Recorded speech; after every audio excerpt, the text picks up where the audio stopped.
നമസ്കാരം. നമ്മൾ എന്ത് കാര്യം ചെയ്യുമ്പോഴും നല്ല മനസ്സോടു കൂടെ വേണം ചെയ്യാനായിട്ട്. ഉദ്ദേശശുദ്ധി ഉണ്ടായിരിക്കണം, എന്നാൽ മാത്രമേ അതിന് ഫലം ലഭിക്കുള്ളൂ. അങ്ങനെ ഒരു കഥ പറയാട്ടോ. ഒരു കീരിയുടെ കഥയാണ്. ഈ കീരിയുടെ ശരീരത്തിന്റെ ഒരു ഭാഗം സ്വർണ്ണ നിറത്തിലായിട്ടുണ്ട്. ഈ കീരിനെ കാണുക മഹാഭാരതത്തിലാണ് രാജസൂയ യാഗം നടക്കുന്ന സമയത്ത്. അപ്പോൾ അവിടെ ദാനം നൽകുന്നുണ്ട്. അപ്പോൾ ദാനം നൽകുമ്പോൾ ആദ്യം വെള്ളമാണ് നൽകുക, എന്നിട്ടാണ് ദാനം നൽകുക. അതിങ്ങനെ ധാരാളമായിട്ടാണ് നൽകുന്നത്.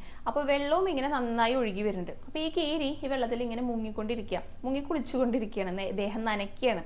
അപ്പോൾ അവിടെയുള്ള മഹർഷിമാരൊക്കെ ചോദിച്ചു, എന്താ കീരി നീ കാണിക്കണതെന്ന് ചോദിച്ചു. അപ്പോൾ ആ കീരി പറഞ്ഞു, എൻ്റെ ശരീരത്തിൻ്റെ ഒരു ഭാഗം സ്വർണ്ണ നിറമായത് കണ്ടില്ലേ, ബാക്കിയുള്ള ഭാഗം കൂടെ സ്വർണ്ണമാക്കാനായിട്ട് മുങ്ങി കുളിച്ചുകൊണ്ടിരിക്കുകയാണ് ഞാനെന്ന് പറഞ്ഞു. അപ്പോൾ അവർ ചോദിച്ചു, ഇത് എങ്ങനെയാ സ്വർണ്ണമായി എന്ന് ചോദിച്ചു. അപ്പോൾ കീരി പറഞ്ഞു കൊടുക്കുകയാണ്, ഞാനൊരു ദിവസം ഇങ്ങനെ നടന്നു പോകുമായിരുന്നു. അപ്പോൾ ഒരു ബ്രാഹ്മണൻ്റെ വീട്ടിലെത്തി. അപ്പോൾ അവിടെ പട്ടിണിയാണ്, അവർക്ക് കഴിക്കാനായിട്ട് ഒന്നുമില്ലാത്തൊരു വീടാണ്. അങ്ങനെ ഇരിക്കുന്ന സമയത്താണ് അവിടേക്ക് വേറെ 2 സജ്ജനങ്ങൾ കയറി വരുന്നത്. അവർക്ക് വിശക്കുന്നുണ്ടായിരുന്നു, എന്തെങ്കിലും ആഹാരമായിട്ട് കഴിക്കാനുണ്ടോ എന്ന് അവർ ചോദിച്ചേ. അപ്പോൾ ഇവരുടെ വീട്ടിലാണെങ്കിലോ ആകെ ഉണ്ടായിരുന്നു കുറച്ച് മലർപ്പൊടിയാണ്, അതും വളരെ കുറച്ചേ ഉള്ളൂ. അപ്പോൾ വിശന്നിട്ടല്ലേ വന്നിരിക്കുന്നത്, അപ്പോൾ എന്ത് ചെയ്തു, ആകെ ഉണ്ടായിരുന്ന ആ മലർപ്പൊടി എടുത്തിട്ട് ഇവർക്ക് ദാനം നൽകി. അപ്പോൾ വെള്ളം കൊടുത്തിട്ടാണ് ദാനം നൽകിയത്. ആ വെള്ളത്തിൽ നിന്ന് ഒരു തുള്ളി അറിയാതെ നിലത്ത് വീണുണ്ടായിരുന്നു. ഞാനത് കാണുകയൊന്നും ചെയ്തില്ല, പക്ഷെ അത് കൂടെ ഞാൻ പോയ സമയത്ത് ഈ വെള്ളം എൻ്റെ ശരീരത്തിലാവുകയും ആ ഒരു ഭാഗം സ്വർണ്ണ നിറമാവുകയും ചെയ്തു. അപ്പോൾ എനിക്ക് മനസ്സിലായി, ആ ദാനം നൽകിയ ആ ഒരു വെള്ളമാണ് സ്വർണ്ണ നിറമാക്കിയത്. അപ്പോൾ ഇവിടെ യഥേഷ്ടം ദാനം നൽകുന്നുണ്ടല്ലോ, അപ്പം മുഴുവൻ സ്വർണ്ണമാക്കാൻ വേണ്ടിയിട്ടാണ് ഞാൻ ഈ വെള്ളത്തിൽ മുങ്ങി കുളിച്ചുകൊണ്ടിരിക്കണമെന്ന് പറഞ്ഞു. അപ്പോൾ കീരി എടുത്ത് പറഞ്ഞു, ആ 2 ദാനങ്ങളും തമ്മിൽ നല്ല വ്യത്യാസമുണ്ട്. കാരണം രാജസൂയ യാഗം നടക്കുന്ന സമയത്ത് ദുര്യോധനനാണ് ദാനം നൽകുന്നത്. കർണൻ എടുത്തു കൊടുക്കുന്നു, ദുര്യോധനൻ നൽകുന്നു. അതിങ്ങനെ വേണ്ടുവോളം യഥേഷ്ടം ധാരാളമായിട്ട് നൽകിക്കൊണ്ടിരിക്കുക.